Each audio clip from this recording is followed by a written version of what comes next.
Ford has been issued a conditional $9.2 billion loan from the U.S. Department of Energy to build out three EV battery factories. Specifically, the loan is coming through the Department of Energy's LPO. That's the Loan Programs Office. They've got about $400 billion to lend out. You might remember this from 2010 when they gave Solyndra A123 batteries, which eventually went bankrupt and got bought by a Chinese company, I believe.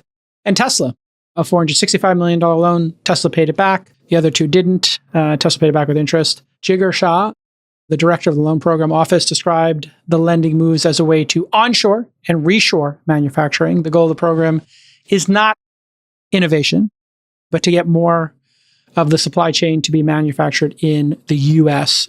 I guess some people are criticizing this just out of the gate with why should we be giving these loans to companies? Shouldn't this be the private sector doing it? Chamath, what are your thoughts here? Is this a good idea, a great idea, a neutral idea? It's a great idea. Explain.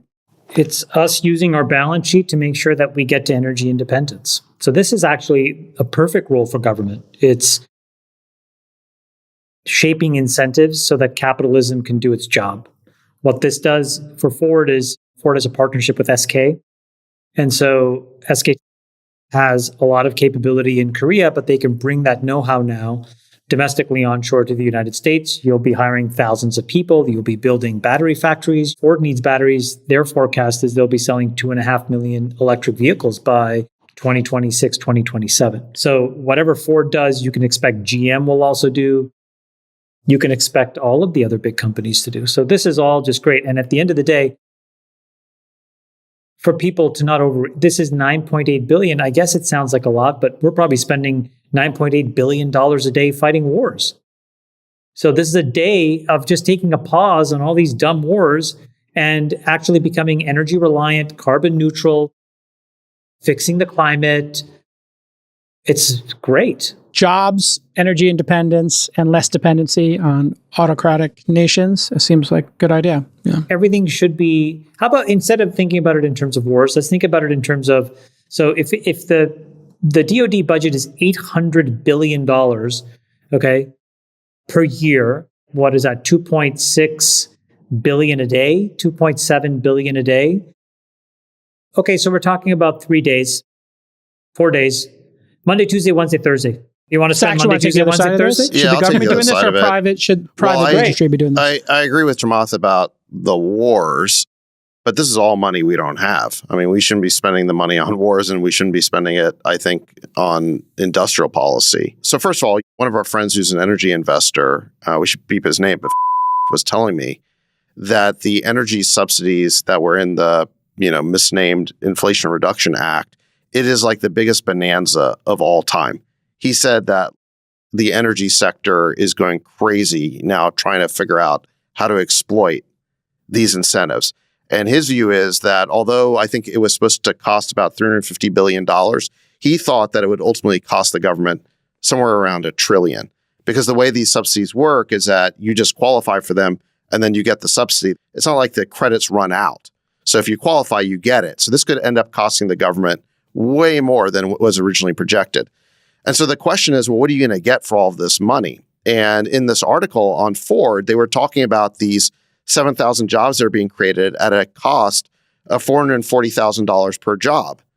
So it's great that the jobs are being created, but if you look at the efficiency of that spend per job doesn't really make sense. I don't understand how you get that number. You take that's where the article said it.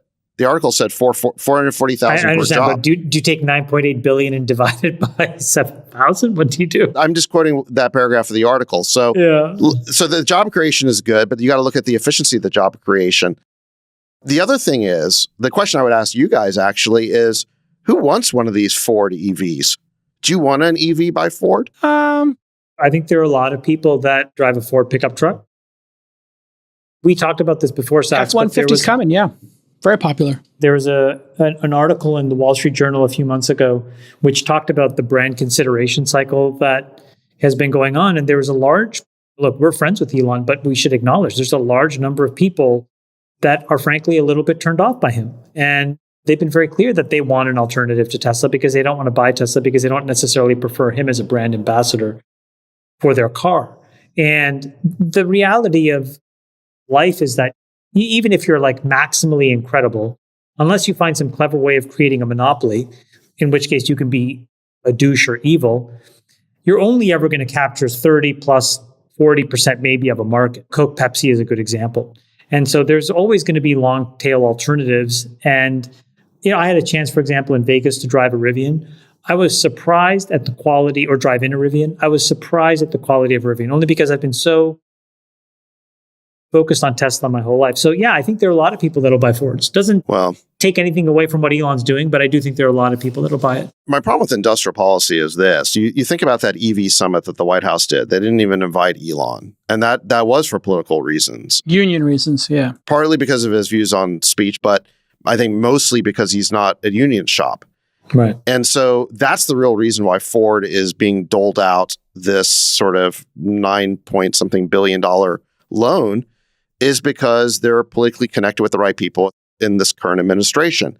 And that's the problem with industrial policy, is that the money gets handed out by government to the politically connected. But in this case, Tesla as opposed to the companies that may be producing the best products. The fact is, Tesla did get one of these loans in 2010 when it was a very nascent company. So you got to give them some credit. They took a big risk there. But let's think about that for a second, okay? Because I know that example comes up a lot.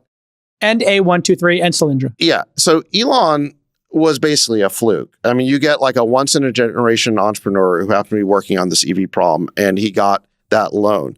If you're to take Elon out of that government portfolio, it all looks like Solyndra. Yep. So the question is, like, what is this portfolio going to look like? Is there really going to be another Elon in there? Because if not, there's going to be a lot of Solyndras. Well, even if they break even. There's going to be a lot of subsidies to companies like Ford, which are politically connected. And I think a point Freeberg would make if he were here is that at some point you're going to have to turn off the subsidies because we can't afford it. And then at that point, is that factory going to be self-sufficient? Brad, you've heard the two sides of the story here. Where do you land?